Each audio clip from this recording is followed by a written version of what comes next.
Hello Alycats and new viewers. So today is part 1 of my January 2017 favorites. I didn't fuck that up. Yeah! If you're new to the channel and don't know what favorites are, that's where I list everything I loved in the entertainment industry, whether that's movies, TV shows, books, games, yada yada yada. And you can see it all in one amazing video. Hint, my videos aren't amazing, but maybe they'll entertain you. And I'm just gonna say it, this one's a doozy. I always split these into 2 parts because I have way too many favorites, but this one's going to be long, so settle in with a nice drink and some snacks, and let's just discuss stuff. The book that I've been enamored with the past couple of weeks has been A Monster Calls by Patrick Ness, which is based off of an idea by Siobhan Dowd and is illustrated by Jim Kay. This is a fantastic story. It's about a young boy named Connor whose mother is battling cancer, and he has to accept the fact that she is growing weaker every day and that he might lose her. And this monster, this big tree monster, comes to see him and he starts telling him stories. And this is a very mature tale, actually. This is not for younger children, but it's a very beautiful look at grief and the notion of letting go and of the fear of losing a loved one. And this deals with this so beautifully, and the illustrations are gorgeous. They're very dark, but there's such a beauty to them. And I highly recommend you read this and pick up the illustrated version if possible, and I really want to see this film because I believe it's just going to be amazing. Now on to the most jam-packed part of this favorites video, and it's usually the most jam-packed part of every favorites video: movies! Again, I'm taking part in the 365-day film challenge, so if you want to see the written reviews for all the movies I've mentioned and for the movies I don't mention, they're on my blog, alycatgeekery.com, and they'll be linked in the description box down below. But the first film I really enjoyed was Love and Friendship. This is the latest film from Whit Stillman and stars Kate Beckinsale, Chloe Sevigny, Xavier Samuel, and Tom Bennett, and it's based off of a novella by Jane Austen. And this is about a woman named Lady Susan Vernon who travels to her in-laws' estate to find suitable husbands for herself and her daughter Frederica. And it's actually a very funny movie. I did not expect it to be as humorous as it was. It's a gorgeous film, but it's also shot with humor. Kate Beckinsale is so great as the witty, acerbic Lady Susan, and the supporting cast is fantastic as well. The wardrobe is incredible. This film is just something you need to watch. Like, even if you're not typically into period pieces and, you know, the idea of a Jane Austen novella adaptation sounds off-putting, don't let that put you off this film, because this is actually a very funny, warm film, and it's full of bite and wit and sarcasm and humor, and it's just lovely. The next film up is one that was very controversial at the Cannes Film Festival, and that is Cafe Society, Woody Allen's latest film. This stars Jesse Eisenberg, Kristen Stewart, Blake Lively, and Steve Carell. And it's about a young man who goes to live with his uncle in Los Angeles, and while he's there, he falls in love with his uncle's secretary, played by Kristen Stewart, but the thing he doesn't realize is that his uncle's secretary and his uncle are having an affair. So this chronicles what he goes through, his first love, how he manages LA, how he misses New York, his hometown. It's a very beautiful film. It's gorgeously shot. The acting is incredible. The setting is perfection. It's set in 1930s Hollywood and New York.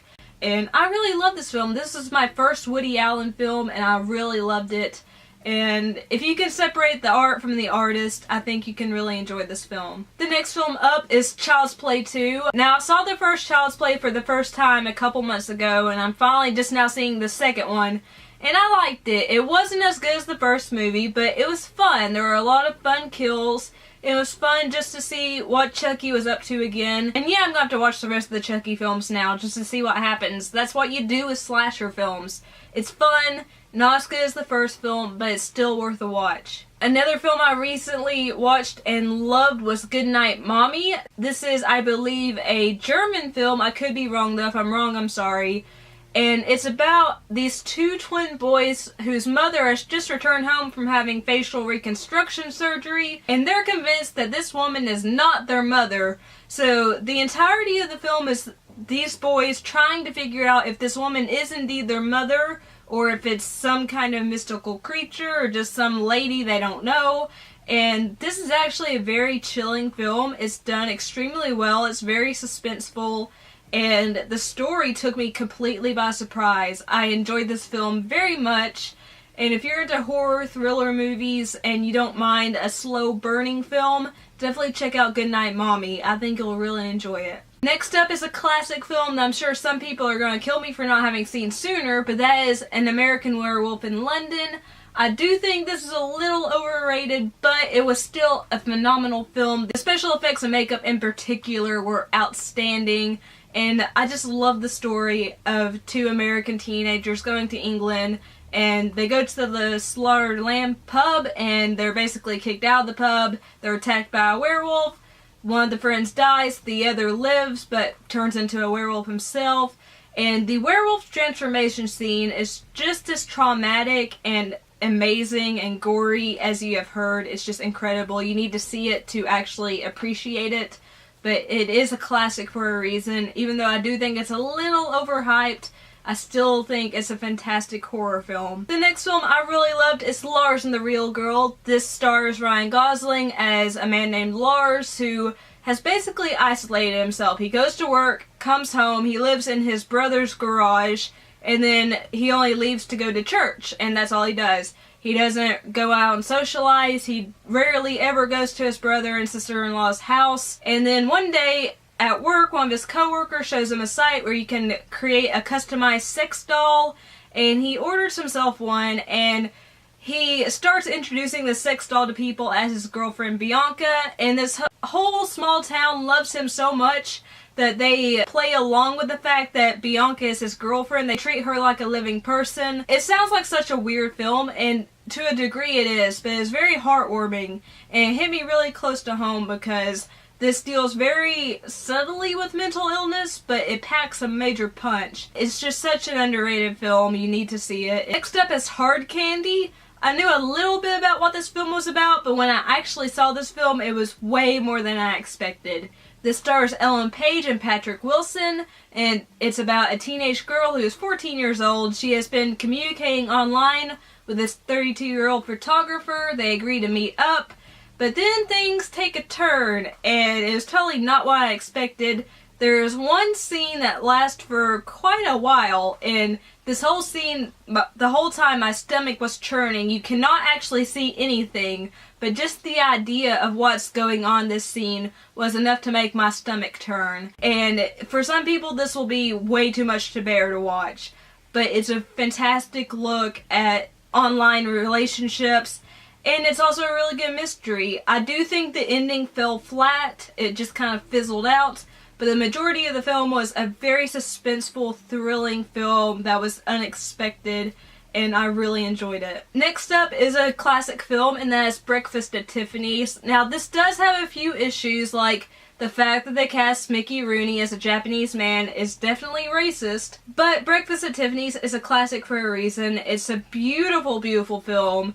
Audrey Hepburn is so gorgeous, it's crazy, and she's so great as Holly Golightly, and George Pedard is fantastic as Paul Varjak, the man who moves in to her apartment complex and becomes her friend, and they slowly develop a friendship, and you see how Holly can't commit to a relationship, and Paul is just kind of there for her. He's her emotional support, her rock, and you see her eccentricities, and you see how her life unfolds, and it's also really just a really good look at how some people, you know, aren't made to settle down. It's just a wonderful film. I just really enjoy it.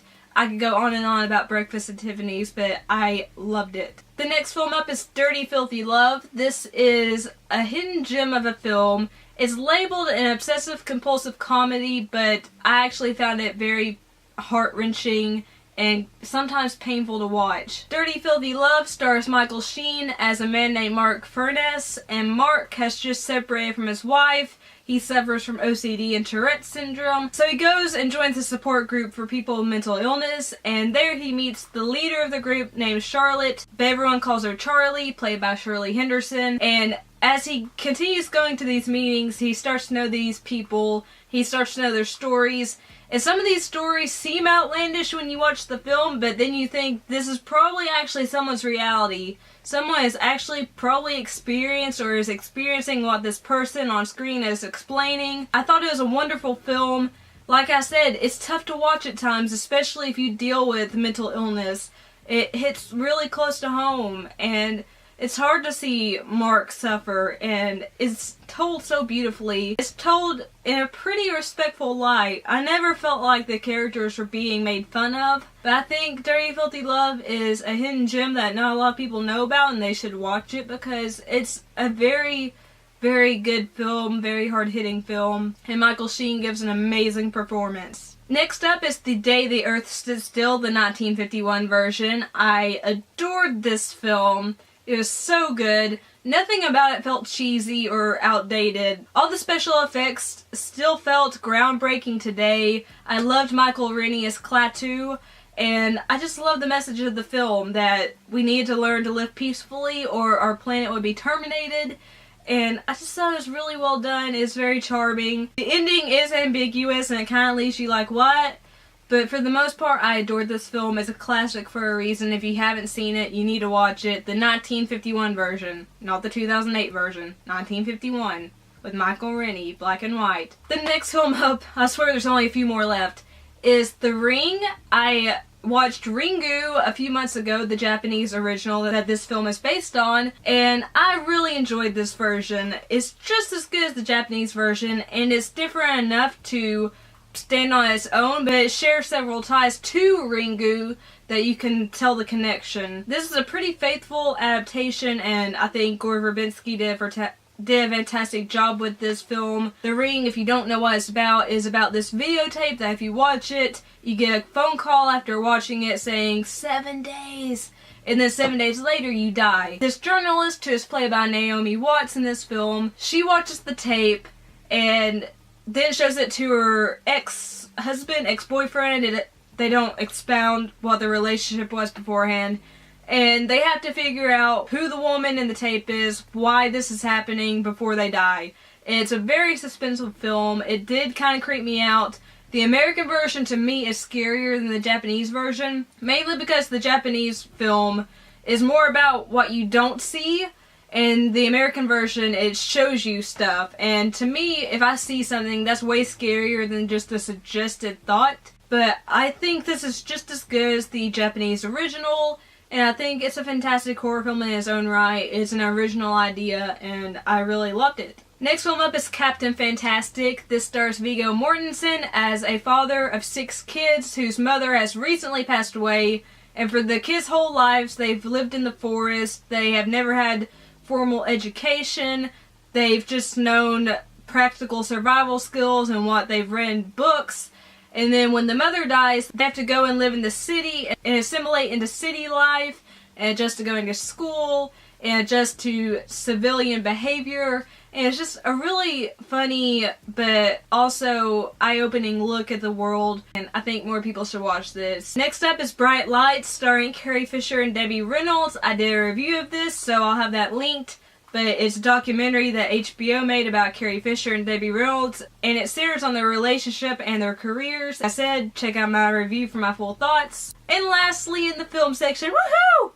Is Mission Impossible, the first Mission Impossible. Yes, I just now saw this for the first time. I did have some issues with it. I felt like the movie started off strong, then slowed, and then near the end picked back up. But overall, I thought this was a fantastic thriller spy film. Tom Cruise is just so charming that you can't help but like him. And I'm excited to watch the rest of the Mission Impossible films now. Now moving on to games I've been playing lately. Well, it's only been one game, and that is Final Fantasy 15. I actually made a video gushing about my early thoughts and impressions on this, so you can check that out up here somewhere and down in the description box. But I love this game. I'm addicted. Send help. Don't send help. Just send Gladio and his beautiful, beautiful butt to me. All the music I enjoyed is down below in the description box, so give the songs a listen and let me know what you think. And lastly, for YouTube, a channel I've enjoyed has been Alycat Queen. She does fantastic movie reviews, and she also does like lists and things like that. I think her videos are very well produced and she has a good personality. So check her out if you're into film. And then also on YouTube, all 5 episodes of the Final Fantasy 15 Brotherhood anime are on the Square Enix YouTube channel. And this is a fantastic anime to watch if you haven't started Final Fantasy 15 yet, or even if you have. This helps show you the bond between Noctis and his group of friends and how they met and how they formed their bond, and it's just a fantastic little anime companion piece to the game, and I highly suggest it. It's only an hour and 10 minutes long, so you can finish it in a day. Those were all my favorites for the first part of January. I know there were a shit ton of movies, and I'm sorry about that. But I hope you enjoyed this video. If you did, leave me a like and let me know what your favorites have been so far in the comment box down below. Also, if you liked the video, please share it because that helps my channel grow. And if you haven't subscribed yet and you liked what you've seen and heard, you'll see my face floating over here. You can click it and I'll subscribe you to my channel. Also, make sure that bell down there is clicked because they'll notify you every time I upload a new video so you never miss out. And if you'd like to follow me on social media, see what I'm up to, what I'm loving, what I'm hating, just anything at all those sites are linked in the description box down below. I love you guys so much. Thank you so much for watching. Peace and kisses. Bye.